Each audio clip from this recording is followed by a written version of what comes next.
Connais-tu ta valeur horaire? Bonjour, c'est Malik, je suis content de te retrouver pour cette nouvelle émission. Voilà, une émission comme d'habitude, comme la dernière fois de Matera. Donc si tu entends des oiseaux, si tu entends le vent, si tu entends des gens qui klaxonnent, parce que je sais pas pourquoi, peut-être que ça vient de la route qui est quand même très loin, mais bon, le vent porte les sons. C'est normal, je n'enregistre pas dans un bureau, dans ma chambre, parce qu'à l'habitude, là j'ai décidé de changer d'environnement, voir les pitons du Carbet, puisque j'enregistre depuis la Martinique, voir l'église de Redoute, ainsi de suite. Donc voilà, tu ne me connais pas encore. Je m'appelle Belrix, entrepreneur investisseur. Depuis 3 ans maintenant, je vis en Martinique, je suis revenu vivre en Martinique, ma région natale, où je donne des conseils, j'espère, et je te remercie de m'écouter, et je donne des conseils à travers mes podcasts, mais pas que, à travers mes consultings, mes coachings que je fournis à mes clients. Donc voilà, si tu veux en savoir plus, n'hésite pas à consulter ma présentation qui se situe dans la description, et surtout, n'hésite pas à t'abonner, parce que ici on parle d'entrepreneuriat, d'investissement, investissement locatif. On parle aussi d'état d'esprit, on parle de tout ce qui est technique de vente, prospection, marketing, et puis tout ce qui me tient à cœur, tout ce qui me passe par la tête, mon actualité. Donc bienvenue chez moi, n'hésite pas à t'abonner. Je pense qu'ici tu vas pas trouver excuse-moi, parce que je me fais déconcentrer. Alors c'est à double tranchant, tu vois du paysage, tu vois le vent, tu vois des arbres, mais tu te laisses distraire. Donc c'est un peu différent. Il n'y a pas que de la technique, on parle aussi d'état d'esprit, du mindset de l'entrepreneur. Donc c'est un peu différent. J'ai pas trouvé ça, c'est pour ça que je me suis permis de faire ma propre émission, parce que voilà, ça me manquait. C'est bien la technique, mais il n'y a pas que ça. Voilà. Donc, n'hésite pas aussi à télécharger mes cursus offerts, celui qui te correspond le plus, celui qui te convient le plus aussi, puisque tu vas trouver des cursus sur l'immobilier, sur l'entrepreneuriat, sur l'indépendance financière. Tu vas trouver aussi des cursus pour gérant d'auto-école, puisque c'est une de mes spécificités, c'est-à-dire que je suis associé d'une auto-école, sur les professions libérales. Voilà. Alors, pourquoi ce thème? Connais-tu ta valeur horaire? Parce que pendant longtemps, je ne sais pas si tu es comme moi, tu es peut-être comme moi, pendant longtemps, pour moi, si je savais faire un truc, je devais le faire. C'est pour ça que j'ai construit de A à Z au début de Bisoft Team, qui a bientôt 10 ans. Au moment où je te parle, au moment que tu m'écoutes, au moment où j'enregistre, c'est pas encore 10 ans tout à fait, mais au moment que tu m'écoutes, c'est sûrement 10 ans, parce que voilà, l'émission sera publiée d'ici quelques semaines, quelques mois. Je faisais tout. Donc ça, c'est un frein. Alors, je suis d'accord, quand tu démarres ton activité, au début, tu n'as pas beaucoup d'argent, tu n'as pas beaucoup de moyens, donc tu ne peux pas déléguer. Mais il faut connaître sa valeur horaire. Je t'ai déjà dit, je ne sais pas, si tu as l'orthographe facile, par exemple, tu peux être tenté de louer tes services sur des plateformes de freelance. Mais le problème, c'est que tu seras en concurrence avec énormément de personnes qui proposent les mêmes services que toi. Est-ce que ton taux horaire, puisque c'est ça le taux horaire d'une correction en orthographe, un correcteur d'orthographe, je te dis un correcteur humain, donc le taux horaire d'un correcteur humain, c'est est-ce que tu es aligné avec ce taux horaire, cette valeur horaire? C'est ça qu'il faut se poser comme question. Par exemple, moi, je t'explique, je vais être cash, tu sais que moi, je suis nul en orthographe. Je suis hyper nul en orthographe. Je ne comprends pas pourquoi, mais c'est comme ça. Il y a des gens qui sont doués, il y a des gens qui sont mauvais en orthographe. Moi, j'en fais partie. Orthographe, grammaire. C'est tellement puissant, c'est tellement violent que pour faire un article, ça me prenait à l'époque au moins 5 heures, 6 heures. 1 heure pour faire l'article, voilà, j'avais pas, comme beaucoup de personnes, le syndrome de la page blanche. J'étais inspiré. Par exemple, là, tu vois, je peux tenir facilement 10-15 minutes avec un sujet comme est-ce que tu connais ta valeur horaire. Donc, j'avais pas ce problème. Et c'est pas le cas de nombreuses personnes. Donc, j'aurais pu me dire, oui, Belrix, franchement, voilà, tu es au top. Sauf que, c'est pour ça que je te dis sauf que, même si je prenais, allez, 1 heure à 30 minutes pour faire un article, je prenais 2 heures, 2 heures et demie à corriger l'article. Et tu sais quoi? Même en y passant 2 heures et demie, je laissais passer des fautes horribles, des fautes de malade. Tant et si bien que, alors tu calcules, 2 heures et demie, allez, on va dire 2 heures, donc ça fait 3 heures. Tant et si bien que la publication, ça me prenait 1 heure, la publication, la promotion de l'article, ça me prenait qu'1 heure puisque j'en avais marre, je voulais finir avec ça et j'en avais marre, donc je bâclais la publication et la promotion. Et tu te rends compte, le résultat, c'est que c'était douloureux de sortir un article. Les premiers temps, puisqu'on fête les 10 ans de Ubisoft Team, ben les premiers temps, je sortais un article toutes les semaines. Et franchement, ça demandait une demi-journée de boulot. Et souvent, c'était une demi-journée le week-end. Donc, tu imagines pas comment c'était douloureux. C'était douloureux parce que ça demandait des sacrifices. Et pourtant, tu sais, dans chaque tâche, la haute valeur, puisque là, un article pour toi, c'est une tâche. Et ce que je te montrais, là, on est dans les thèmes d'efficacité, de développement personnel, de productivité. C'est pour ça que je te disais, ne check jamais tes emails dans l'épisode précédent, ne check jamais tes emails tôt le matin et tard le soir. Là, c'est un autre volet, c'est quand tu fais une tâche, c'est pas une tâche atomique. La tâche atomique, c'est une tâche où c'est une action. La publication d'un article, c'est une tâche qui est composée de plusieurs sous-tâches. La valeur ajoutée, parce que voilà, si tu rédiges, tu payes quelqu'un pour faire un article, tu es d'accord avec moi, il y a plusieurs sous-tâches. Il y a déjà trouver le sujet de l'article. Bon, voilà, quoi. Ça te prend normalement quelques minutes, sauf si tu veux faire une recherche, mais ça peut prendre, allez, de 30 secondes à 2 ou 3 minutes, 5 minutes. Ensuite, la rédaction de l'article en lui-même, excuse-moi. Mais ça peut être, si tu fais de la vidéo, le tournage de la vidéo, ou la préparation du tournage, si on prend la vidéo. Mais bon, on va rester dans les articles. Donc la rédaction de l'article, donc il y a deuxième sous-tâche. Ensuite, la correction de l'article. Ensuite, la publication de l'article et la promotion de l'article en créant la vignette, en allant... Alors à l'époque, ça marche pas. Hein. C'est pour ça que je te dis, ne fais pas ça surtout si tu veux faire ta promotion. C'est-à-dire, à l'époque, c'est d'aller de proposer des articles invités, d'aller sur les blogs pour mettre en place des liens. Alors j'utilisais tu allais dans les blogs, tu mettais un commentaire, et puis tu mettais le lien de l'article quand on te laissait mettre un site web. Donc tu mettais pas le site web tout de suite, l'adresse du site web, mais tu mettais l'adresse de l'article. Donc c'est ça ce que j'appelle promotion. Tu allais dans les annuaires, faire des communiqués de presse pour parler de tes articles. C'est ça que je t'appelle la promotion. Donc ça, si tu calcules bien, tu as 1, 2, 3, 4 tâches. Ben, dans ces 4 sous-tâches, tu as la rédaction qui a haute valeur ajoutée, puisque tu ne peux pas le déléguer, ou si tu veux faire un truc toi-même, tu ne peux pas le déléguer, mais tu conviens bien que si tu fais de la correction, c'est moins intéressant que faire de la rédaction, puisque tu fais de la création quand tu rédiges, alors que là, c'est de la correction. Ensuite, la partie, là, je trouvais l'idée, tu peux pas déléguer ça c'est toi.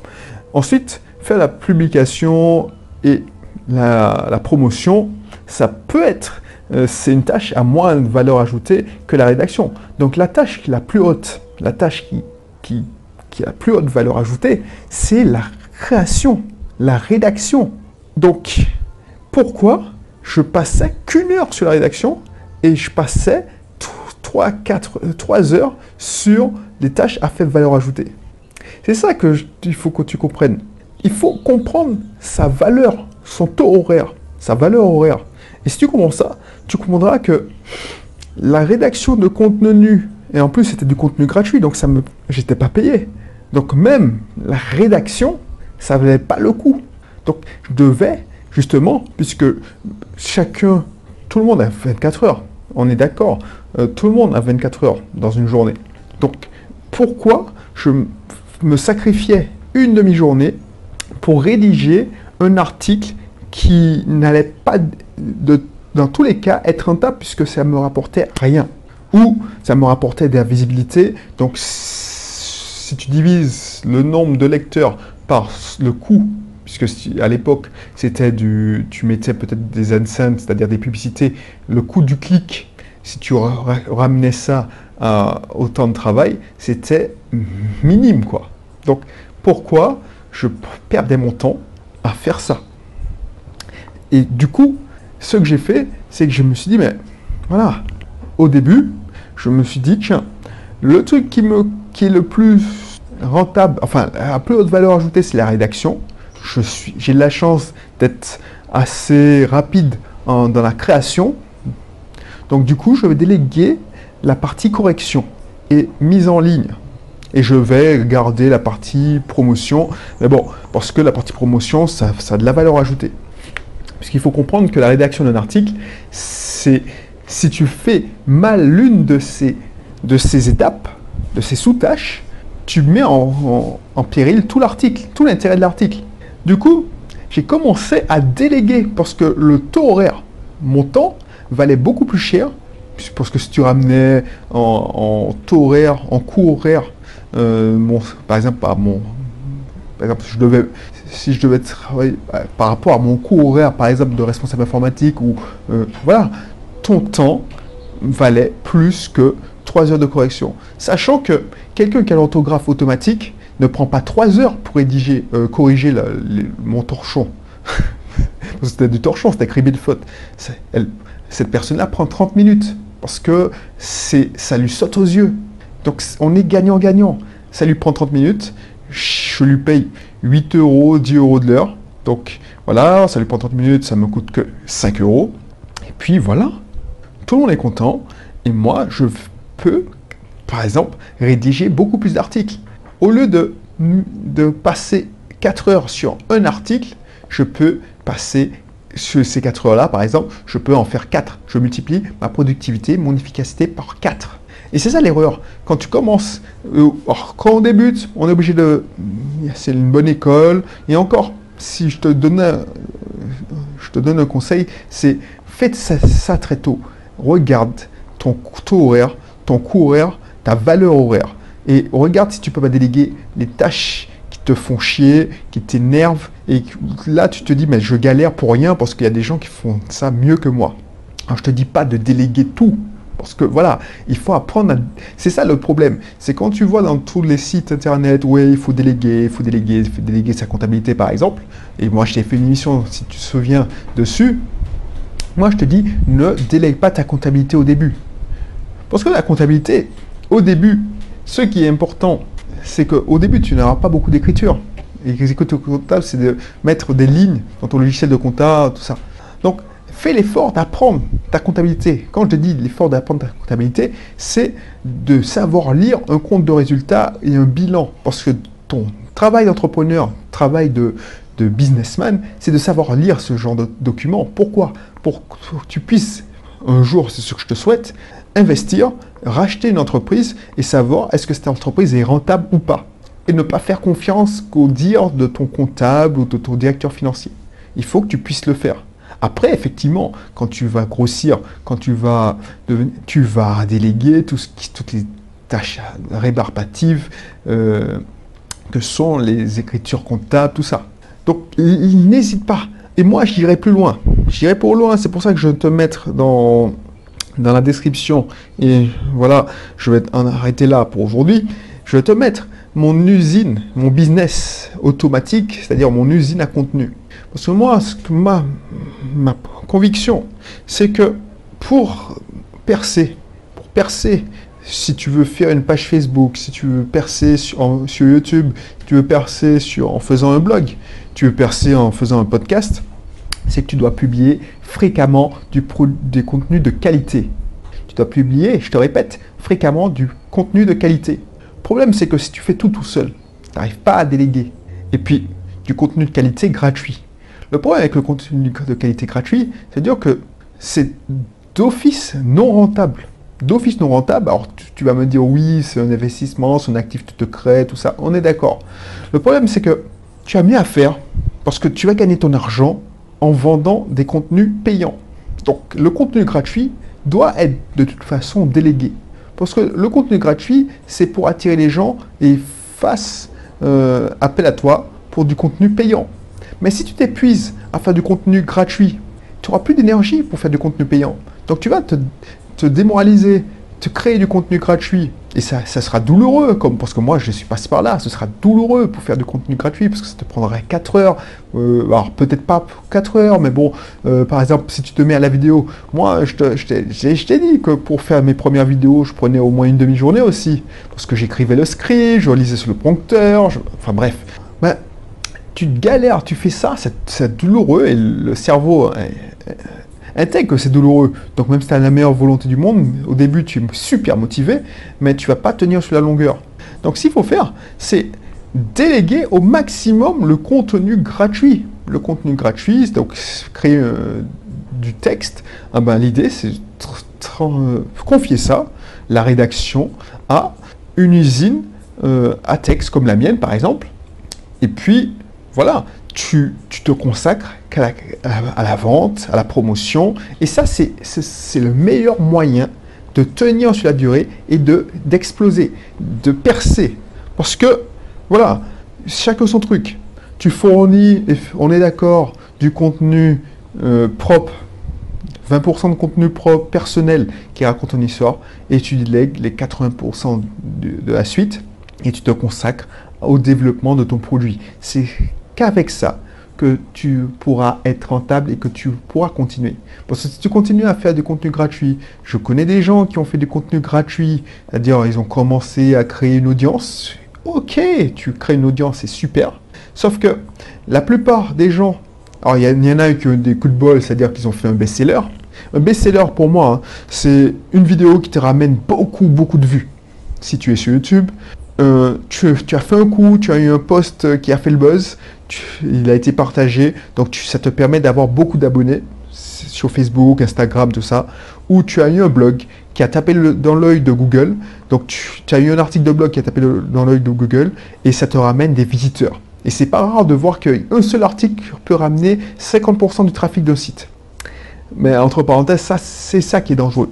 Donc du coup, il y en a qui ont la chance d'avoir ça directement. Moi, j'ai eu cette chance-là, c'est-à-dire avec plein de sites où, par exemple, Bpermis, j'ai eu un article qui m'a ramené facilement 10-15 000 visiteurs par mois. Et ça, c'est ce que j'appelle un best-seller. Mais c'est pas tout le monde qui a cette chance. Parce qu'une fois que tu as un best-seller, tu es motivé pour continuer. Mais c'est pas tout le monde qui a cette chance. Et le temps qu'ils trouvent leur best-seller et qu'ils fassent grandir leur trafic, il y en a plein. Et c'est pour ça qu'il y en a plein qui se découragent. Et c'est pour ça qu'il y a plein de blogs fantômes, plein de chaînes YouTube fantômes qui ont, allez, moins de 10 vidéos. Regarde mon blog, il y a plus de... Alors au moment où je t'écoute ça, il y a plus de 400, 300 contenus, 380, je ne sais même plus. Pourquoi? Parce que c'est facile. C'est devenu facile. Regarde mes articles, regarde mes différents blogs. Pourquoi? Parce que j'ai délégué à mon usine. Et c'est ça que je te conseille. C'est ça que clique, tu verras dans la description, mon business automatique en ligne, enfin mon business auto, c'est mon usine à contenu qui me déleste de toute cette charge parce qu'il n'y a pas de valeur ajoutée à créer du contenu pour créer du contenu. Et c'est ça que j'ai utilisé pour mes clients. Donc Bsoft Team, Mike at Switch, le podcast, c'est mon journal intime. Donc effectivement, tu entends ma voix, je publie tous les jours, presque tous les jours ouvrés. Mais ça, c'est parce que c'est pas cher à produire. C'est pas cher parce que je fais pas de montage, je fais pas de... Voilà, il n'y a pas de bling bling. Mais l'effet est le même. Par exemple, tu verras dans la description, je te donne beaucoup d'exemples de témoignages où mes clients qui m'ont fait confiance, ben, ils n'avaient pas le temps parce qu'ils avaient déjà un travail qui leur prenait tout leur temps. Et pourtant, ils voulaient avoir cet outil. Un site internet qui qui déchire, qui leur amène des prospects qualifiés, qui leur permet d'avoir de l'activité. Ah ben, c'est en publiant régulièrement et en utilisant l'usine à contenu qu'ils ont réussi à avoir ce résultat. Parce qu'au début, tout le monde a toutes les meilleures volontés du monde. Oui, je veux faire du contenu, je veux faire des articles.